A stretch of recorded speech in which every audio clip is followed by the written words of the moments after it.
Olá malta, bem-vindos. Hoje vamos estar aqui à conversa com o Dr. Mário Serra Pereira, jurista e formador da Academia Olhares. Vamos falar um bocadinho sobre os direitos e os deveres da fotografia de rua, coisas que podemos ou não fazer. E vamos contar então com a ajuda de Mário. Mário, bem-vindo.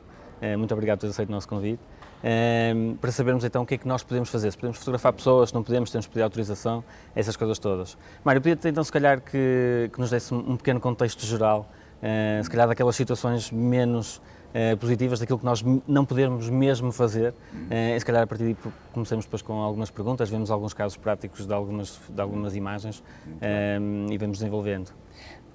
Eu diria que, antes de mais, o fotógrafo tem que ter muito bom senso na rua. Claro. Que é se calhar um bem escasso nos dias que correm, mas antes da preocupação com a lei, o fotógrafo tem que ter o bom senso de perceber se aquela circunstância é fotografável ou não, Claro que ou sim. tendo feito a fotografia, se é uma fotografia que é utilizável ou não. Porque os critérios de bom senso são aquilo que ele procura refletir de uma forma mais sistematizada. Aliás, há muitas fotografias que eu faço que muitas vezes nunca chegam a ser publicadas porque acho que não têm que o ser. Precisamente, pelos mais variados motivos, sim. quando mais não seja... Até porque alguém que aparece na imagem, alguma situação menos exatamente. mais indelicada. Não é? Exatamente. Bom, à partida, num contexto legal, importa para o fotógrafo ter presente o Código Civil. E o Código Civil diz, em particular no artigo 79, que a fotografia de alguém, o retrato de alguém, uma imagem que inclua uma pessoa, não pode ser utilizada sem o seu consentimento. Claro. Portanto, a lei é muito clara nesse aspecto e, portanto, eu diria que, à partida, sem o consentimento da pessoa, não há fotografia que possa ser feita na rua ou em qualquer outra circunstância, até mesmo uma foto de família. Se alguém da família disser que não quer ser fotografado, a partir do momento em que se opõe expressamente, deixamos de estar no âmbito do Código Civil e passamos para o âmbito do Código Penal. E aí temos a prática de um crime fotográfico, digamos assim, fotografia contra a vontade. Mas lá chegaremos. Sim. Agora, no âmbito do Código Civil, a lei, dizendo isto de uma forma muito clara, Claro. é o artigo 79, número 1, que refere claramente este aspecto. O retrato não pode ser exposto, reproduzido ou lançado no comércio, e aqui a parte do comércio é a parte essencial, sem o seu consentimento. No entanto, também o legislador teve em consideração fatores de ordem social, de interesse público na documentação da vida. E a parte documental, não é? Porque, por exemplo, a fotografia de rua tem uma parte documental importantíssima, não é? Sim. Nós conseguimos ver como é que a nossa cidade era 50 anos atrás, porque temos pessoas que fotografavam, claro, e só conseguimos ver daqui a 50 anos a mesma circunstância. A vivência, e daqui a mais 20 ou 30 anos, como é que era agora. Exatamente. Porque, de facto, há pessoas que retratam a vida diária, o documental e as ligações que acontecem na rua. Não é? Então nós podemos fazer isso, não podemos. Claro. Agora, a lei também veio, de alguma forma, a cautelar essa situação. Claro. Essa e outras. Diz o número 2 do artigo 79 do Código Civil que é possível ser feita a fotografia sem consentimento da pessoa retratada, em algumas circunstâncias, nomeadamente quando está em causa uma figura pública ou uma figura que faz da vida pública a sua forma de estar na vida, os famosos, digamos assim, as personalidades do jet set, ou um político, alguém que efetivamente tem uma vida pública devidamente exposta. No entanto, também essas pessoas merecem reserva. E, portanto, na sua vida privada, a sua exposição já é mais protegida. E, portanto, nós temos aqui circunstâncias em que alguém, no exercício da sua função pública, da sua vida pública, pode ser fotografado sem necessidade do consentimento. Eu posso fotografar um comício, posso fotografar uma personalidade do jet set que está a exercer a sua função e utilizar essa fotografia numa publicação jornalística, numa publicação de outra natureza. E no caso de sermos fotógrafos que não trabalhamos na parte do jornalismo, ou seja, o fotógrafo profissional, aquele fotógrafo que faz vida da fotografia documental, que retrata todos os dias a rua, ele pode publicar imagens, ele pode fotografar sem o consentimento das pessoas. Essa é uma circunstância que a lei também é cautela. A lei prevê também outras exceções no âmbito do artigo 79, que são, efetivamente, a fotografia em locais públicos ou em locais de acesso público. Nós temos, por exemplo, aqui um ou dois exemplos, no caso desta fotografia que vamos passar do senhor com as pombas, que ele está no meio da rua, é um senhor que alimenta os pombos, que está todos os dias no mesmo sítio. Por exemplo, nós fotografamos este senhor eu tenho que pedir a autorização dele para publicar a imagem, eu posso fazê-lo de uma maneira documental, a lei prevê este caso? Claramente, essa fotografia é muito interessante, até pela história que depois tem subjacente, e essa parte da história faz uma contextualização que é de veras importante. Para que a fotografia possa ser considerada no âmbito do Código Civil como licitamente feita e utilizada, é necessário que haja um interesse sério e legítimo na utilização da imagem. E esse interesse sério e legítimo é dado por toda uma contextualização que o fotógrafo constrói. À partida, uma foto em que a pessoa não está a olhar para o fotógrafo, como é este o caso, podemos pensar, bom, isto foi obtido de uma forma não consentida. Mas também a verdade é que o fotógrafo a seguir dialoga com o senhor. Neste caso foi o que aconteceu. Sim. Exatamente. Houve uma interação depois da fotografia, isto até foi, na altura até foi feito em película, e eu fiz 2 ou 3 imagens, o senhor entretanto olhou para mim e eu falei com ele, trocamos ali algumas frases muito rápidas e eu acabei por gastar o rolo inteiro até naquela situação, portanto fiquei a saber como é que o senhor se chamava, o que é que ele estava ali, ele passa ali os dias, e de facto é um senhor que adora animais, pronto, e está ali todos os dias a alimentar os pombos, vem com um saco cheio de migalhas. Essa contextualização é absolutamente essencial, ou seja, o fotógrafo não o teve logo à partida, porque interessava também captar a naturalidade do momento e a documentação daquele momento, não obteve à partida um consentimento, mas depois há uma interação. E essa interação que, olha, estou a fazer fotos, vou utilizar, há ali um consentimento que não é reduzido a escrito, porque, enfim, não há... Era exatamente essa a minha próxima pergunta, se é de facto se eu tenho que andar com um bloquinho de consentimentos para as pessoas assinarem depois da fotografia, idealmente sim, mas na verdade também porque é pouco prático, não é? Tipo, olha, desculpa, eu tirei a fotografia, agora não se importa, assinava-me aqui. Não é isso que acontece normalmente, pelos mais variados motivos. Agora, não tendo o consentimento escrito, então o fotógrafo fica ciente que pode utilizar a fotografia em alguns contextos, nomeadamente num contexto cultural, se está a documentar a vida cotidiana e faz uma edição limitada, um livro de autor, que publica uma exposição sobre a vida urbana. Sim, neste caso estamos a dar um seguimento artístico e documental, uma contextualização muito adequada. Não estamos a prejudicar a imagem, não estamos é socialmente aceitável este tipo de realizações. A documentação dos peregrinos religiosos, a documentação da vida nos mercados urbanos ou não urbanos, a diferenciação, qualquer manifestação de vida cultural, social das pessoas no seu cotidiano, desde que haja um tal interesse sério e justificado. E o que seja um interesse sério e justificado é algo que só é aferido caso a caso.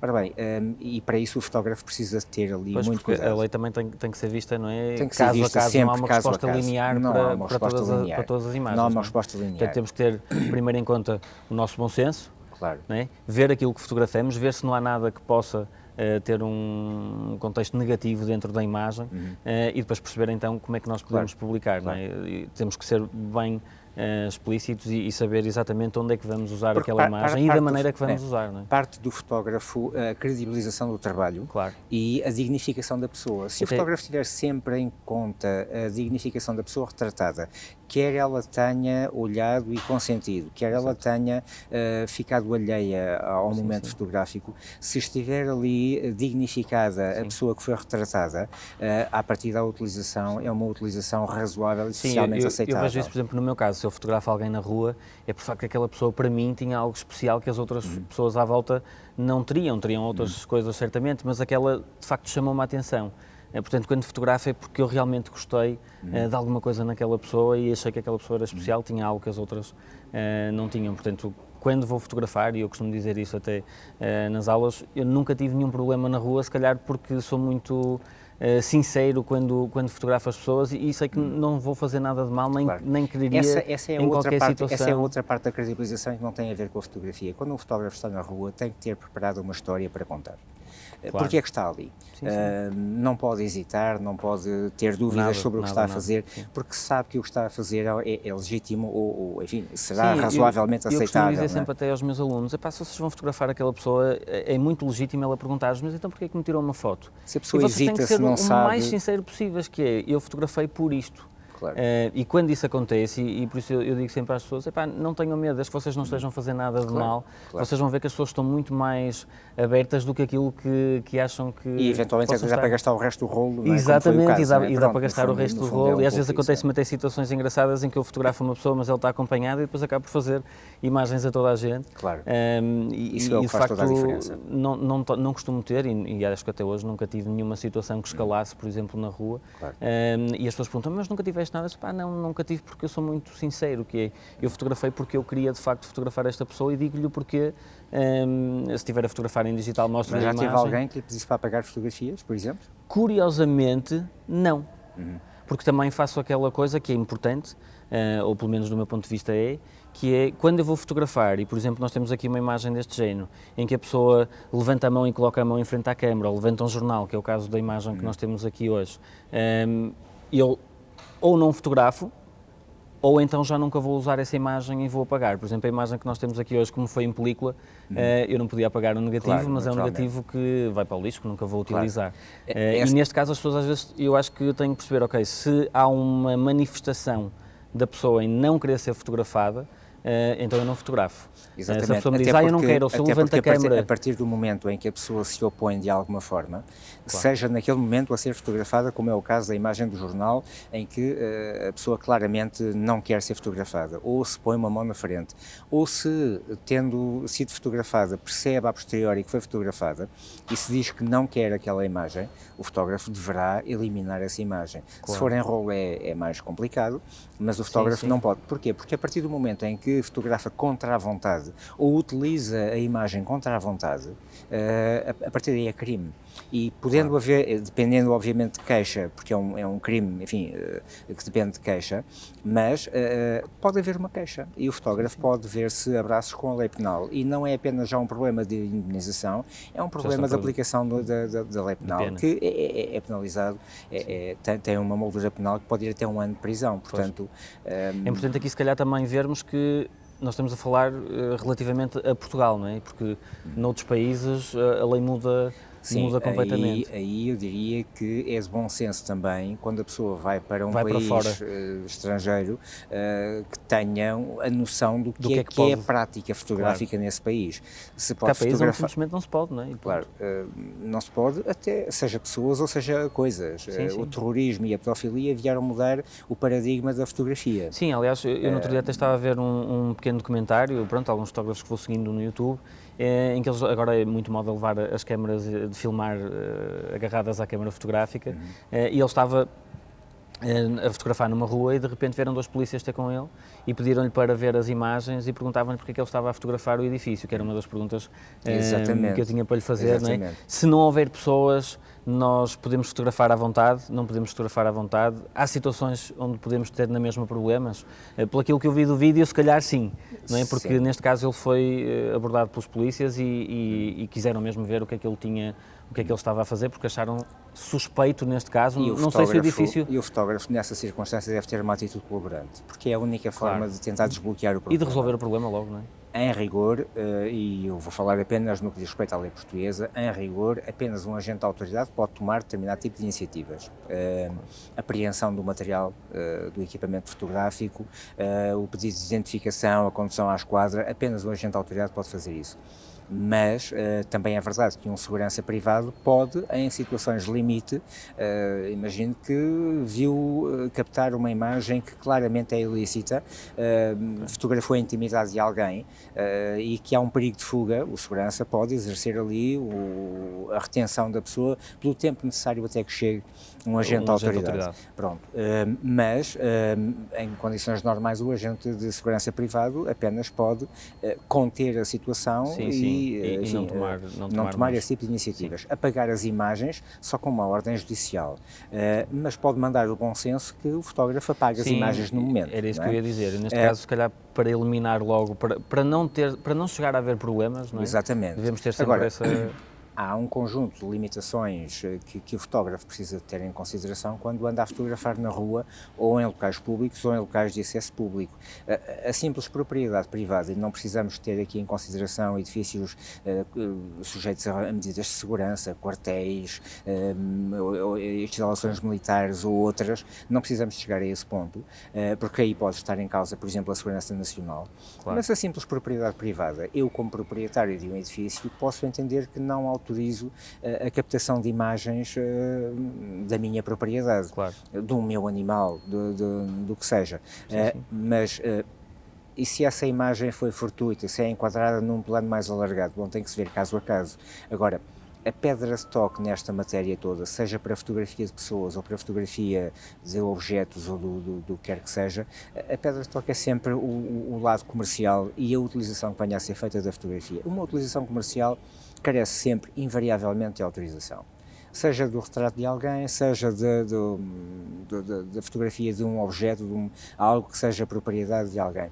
Se eu fotografar uma estátua num jardim público e se quiser fazer uma coleção de postais para turistas, porque é que eu tenho que estar, e se o escultor ainda está vivo, se a obra não está no domínio público, eu tenho que pedir autorização para fotografar com aquela finalidade. E tem que vir com a menção obra, do escultor. Exatamente. Se é uma escultura de um escultor que está vivo ou não, tenha falecido, eu devo sempre mencionar, por uma questão de respeito do direito de autoria de alguém, que aquela obra é de fulano de tal. A mesma coisa se passa com edifícios, não é? Temos que pôr também o nome do arquiteto, eventualmente, sim, se estiver em causa, se eu for fotografar... Por exemplo, a Casa da Música. Casa da Música, uma estação de São Bento, a estação do Oriente, o que seja, eu devo identificar o criador intelectual daquela obra, porque a minha obra fotográfica só aparece em razão daquela. Claro. Isso mesmo que eu faça uma utilização cultural, digamos, não estou a fazer uma utilização comercial, não vou vender aquela fotografia, vou utilizá-la numa exposição. Mas, à partida, eu posso ter, para fotografar dentro do edifício, que obter a autorização do gestor do espaço. Exatamente. E o gestor do espaço pode conceder uma autorização ou não, pode condicionar-me a utilização da fotografia ou não, pode consentir para a utilização em exposições ou pode consentir-me também uma utilização comercial, mas isso convém ficar sempre tudo reduzido a escrito. Exatamente. A não redução a escrito disso, o fotógrafo ponderará se é uma utilização que é fidedigna, enquadrável num contexto não lucrativo, e quando eu digo não lucrativo estamos a falar de uma exposição num concurso fotográfico, no que quer que seja, em que há um prémio de participação simbólico ou que há uma edição de autor sobre estações de comboios em Portugal, enfim... não havendo o intuito lucrativo, poderemos ter aqui um enquadramento razoável da utilização da fotografia. Agora, se eu for fazer massivamente postais para turistas, ou se fizer um livro de fotografia em que o objetivo é não vendê-lo pelo preço de custo, o papel é um papel trivial de impressão, em que efetivamente o que interessa é a massificação da venda. Bom, eu tenho que ter claramente uma autorização, porque de outra forma eu estou já a entrar na área de defesa de alguém. Alguém é proprietário, alguém é criador intelectual, alguém tem algum tipo de direito. Se eu vou a uma área protegida, eu vou em passeio com a minha família a uma área protegida e posso fazer fotografias. Mas se eu quero promover uma exposição fotográfica, um workshop de fotografia de natureza, bom, eu já tenho que pedir autorização, porque o meu impacto sobre o local é um impacto completamente diferenciado. Eventualmente posso ser um vândalo e destruir muito mais do que uma... que acontece mais do que aquilo que... Sem dúvida, sem dúvida. Infelizmente é verdade, mas... em rigor, atividades organizadas devem ter algum enquadramento e o fotógrafo que pretenda captar um conjunto de imagens para utilização comercial tem à partida uma permanência mais alargada no local, tem um maior impacto no local, quer sobre a vida, quer sobre a flora, quer sobre a fauna, e portanto aí poderá ter que pedir algum tipo de autorização e até há locais em que simplesmente não pode fotografar, não pode mesmo haver qualquer trabalho fotográfico.